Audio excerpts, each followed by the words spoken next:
Hello. Hi. All right. So, it's been a while since. Actually, no. I've actually been on a decent schedule. So I think recently the Joker video got uploaded. Hopefully. I think so. All right. But anyway, so we're doing another video review here today. By the way, there's some commotion in the background. Ignore it. It's family. Yeah. But right now, we've got a couple of batch of reviews we're going to be doing. The first They're one. gonna be separate. Yeah. The first one we're doing is of the Mr. Rogers biopic? Is that how we can describe it? I guess it's A Beautiful Day in the Neighborhood. Yeah, directed by Maria Heller, starring Tom Hanks and some other actors. Like, all you need to know is Tom Hanks is in the movie playing Mr. Rogers. And right here, right now, we're gonna do a little scientifical fact that I found out. Yeah, she found in her Facebook feed, and the comparison kind of unsettled me a little bit. Yeah, and it was not a fake article, everyone. Trust me. Mm-hmm. Tom Hanks is actually Mr. Rogers' sixth cousin. So he's related. Yeah, so That's why when you put him next to a picture of Mr. Rogers, he looks pretty much like him. Even before the movie came out, like when I was seeing some behind-the-scenes photos of him, in the Mr. Rogers getup, it was like, oh dear God, this is like a perfect one-to-one. What the hell? And I'm a crocheter, and I tiny bit knit, but in one of my crochet groups, it was kind of nice to see someone knit a sweater for the Mr. Rogers statue. Yeah. And it was like the week before the movie came out. What was it? This movie or the other Mr. Rogers movie? That Not a week before A Beautiful Day in the Neighborhood came out. Okay, all right. So what A Beautiful Day in the Neighborhood is about is that it's about a reporter. I forget the name of the actor who plays him. Anyway, this guy named Vogel. Like that's his character name, I think. Yeah, that's his character name. Yeah. He's going in to do an interview with Mr. Rogers, and he's kind of a skeptic. He's known for kind of doing articles that aren't particularly flattering. Very lengthy ones, but they want him to do a puff piece of Mr. Rogers. Yeah. And it's for Esquire, so yeah. That's a pretty big magazine right there. And going into it, he's very skeptical, and he doesn't think that Mr. Rogers is who he is, day and night, and he finds out. He is. Yeah. But he's the same on stage and off the stage. But that's also not entirely what the film is about, because it's like the marketing kind of downplays the other half of the movie, where it's also about this reporter having some serious father issues, and how he's trying to cope with those. And Mr. Rogers acts as almost like a guiding force to help him in the right direction. This movie pretty much shows how people can help each other. How people can help one another move past something, or come to terms with something, or just be a better person, or even pay it forward. And one of the, it's like when I was talking to Barbara about this and some other people I know, but if the Mr. Rogers documentary that came out last year, Won't You Be My Neighbor, you okay? Okay. If that was about the man and his accomplishments, then this film is about how he affected. Are you sure you're okay? Just hand me my inhaler and my water. Okay. Here you go. Severely uncontrolled asthma. Yeah. I've been helping her, though. But if the Mr. Rogers documentary from last year, which was by Morgan Neville, was about the man himself, then this film is about how he affects other people. Yeah. And there's a very moving scene in this, and they used it as like trailers. Yeah. Where he's in the subway, he's on. Oh, that scene was wonderful. They used that as trailers. Yeah, they used it in the commercials and everything. These two little girls start singing. It's Won't You Be My Neighbor? Yeah, and then the entire crowd joins in, and Mr. Rogers is just has the biggest grin on his face, and the reporter's looking around like, what the is this a cult? And then after they finish, he's just like, that was wonderful. And it's like, I turned to you and were you tearing up during that bit? Yeah.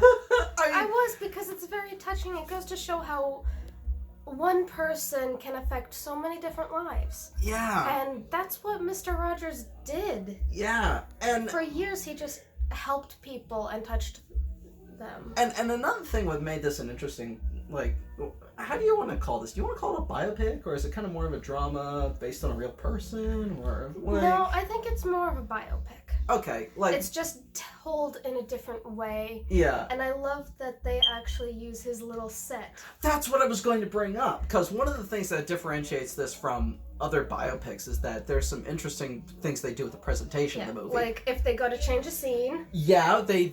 Instead of, like, using some kind of typical shot of, like, you know, like... an airplane taking off, or a car taking off. They use his set, and we see, like, little planes fly off, or cars. Or the little car driving Exactly! by. And I thought that was just the most adorable touch of the movie. I loved it. It showed... Well, simple. It was simple. But it was effective. Like, yeah, it was kind of one of his symbols. Yeah. Back then, that set was used for a lot. Yeah, and they even show at the end credits like the people behind the scenes making those sets for all the scenes. And it's not even just used for just like a cute little gag. Like, it actually does tie in towards the end of the movie. Where, do you want to spoil this, or do you think we should? No. Okay, all right. But a fact about Mr. Rogers that I didn't know, even though I know I grew up with him, we both did, and so did our parents. And hell, I'm pretty sure a lot of you grew up with Mr. Rogers. And they probably know this fact too. This is new to you. But I didn't know that it was him that did the puppets. Yeah. I Daniel the Tiger and the King. Yeah, I didn't know that. I knew those were like his best friends, but I didn't know he actually did the voices for him and everything. And speaking of the puppets, can we talk about that weird dream sequence that happens? like I almost want to say at the start of the third act of the movie, or at least that point where it goes from the second act to the third act, because there's this really bizarre dream sequence that happens where the reporter Vogel, like, you know, his father's being sent to the hospital, and he really wants to talk to Mr. Rogers about what happens. Like, it's just kind of like, look, I need someone to talk to. I need someone to help figure this out for me. So he goes to his set, and he doesn't know that he's supposed to be on that episode. Yeah, and then So he ends up going like halfway in there, being brought in, and he faints. Yeah. And then he shows up as a buddy in the episode. Then he sees his wife as one of the people on the set, and then he sees the puppets and Mr. Rogers walking around. And Mr. Rogers actually gets him to open up a little bit and come to terms with a few things. Like, yeah, and then he wakes up and it was just like one of those like, whoa, what the... But it was an eye-opener for him. It's a strange sequence in a relatively straightforward movie. Like, when that happened, we were both like, what? What? The one part that I really loved, aside from the subway scene, was Mr. Rogers with his wife both playing the pianos. That was touching as hell. They had a piano.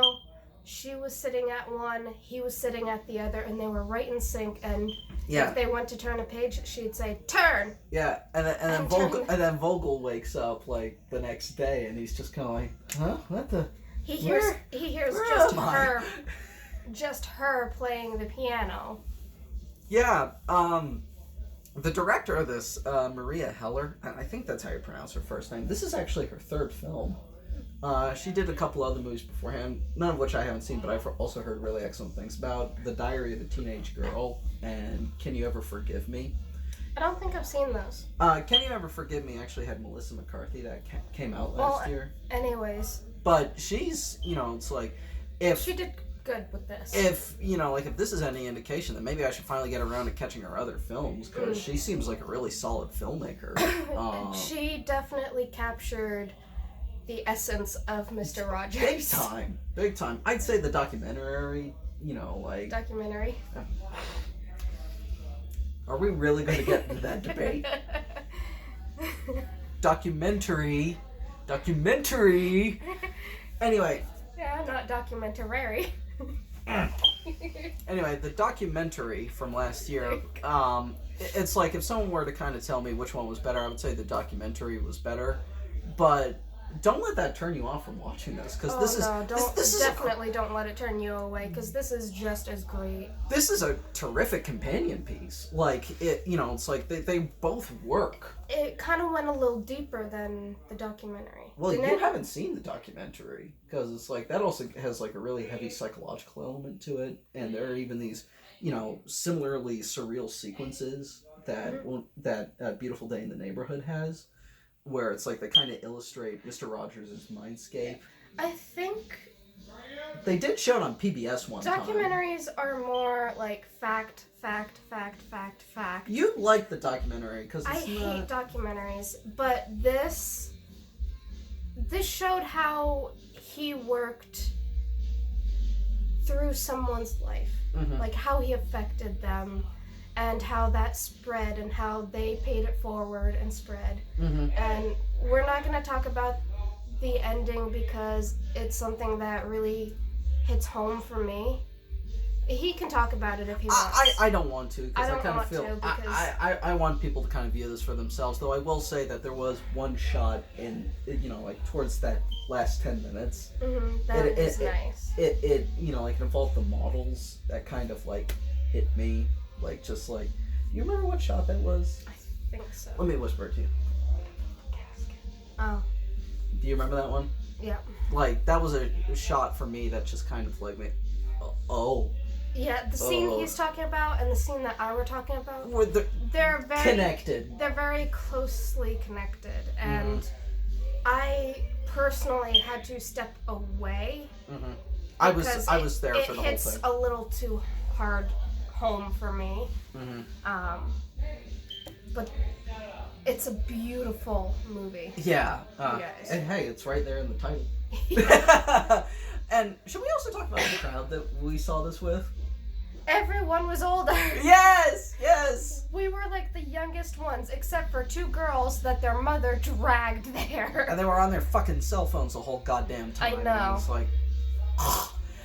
Ironically enough, this one old dude who was in front of us... From the back, he looked like he could... Pass for Mr. Rogers! Maybe one with a little more weight on him, but he had the exact same shirt color and hair and everything. But everybody was singing along during everything, and everybody laughed at the same time. And I could hear a couple of sniffles in the crowd and here and there. And it was a lot of the women that were there, and it was mostly women. Yeah. In our theater, at least. And they cried, just like I did. Yeah. All right. No, stop hitting the tripod with your foot. Sorry. And also, what about the night that we saw this on? Like when we went into the theater and all the lines. Oh God, it was packed. It was for Frozen 2. Yeah. How jarring it was to see these two young people like you and me, and it's like, the ticket person's probably thinking, oh, and crap. I'm dressed like I'm going to see Frozen 2. Yeah. It's like we're both like, no, we want to see the Mr. Rogers movie.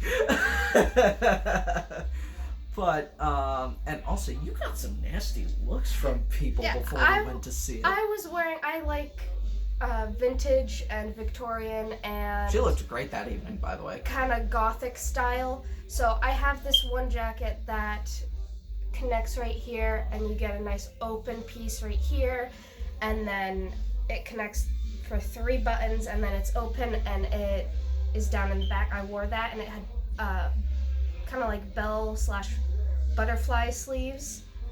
I wore that, and I wore a white dress under it, and the dress was short, and as we boots that went up to my calf, because I have a very hard time getting thigh highs over. And as we were heading to the theater, and I kept getting looks like, what the fuck is she wearing? It was so weird. Or, oh my God, my daughter's gonna grow up and dress like that. It was so weird. Like, we were just kind of like, and it was just like one of those, like, it's your problem, people. Thankfully, the crowd in our theater wasn't all that bad, so, but... Like, I didn't care. I'm in my 20s. This is the first year I've actually had to live my life. I'm gonna dress how I want to dress. Hell yeah, and I've been taking you to the theater a lot more. Yeah. So do whatever the hell you want. If you got it, flaunt it. Okay, so that's our review of Beautiful Day in the Neighborhood. If you haven't seen it, go for it. It's doing okay at the box office, but that's to be expected because it's dealing with a juggernaut like Frozen 2 right now. Yeah. But, you know, if you can go see it, go for it. Anyway, we're going to be moving on to another review pretty soon. We're going to be doing one of the Netflix original, The Irishman, directed by Martin Scorsese. Hopefully you'll be seeing that video pretty soon, and we'll talk about that later. But anyway, have a good day, neighbor. Bye.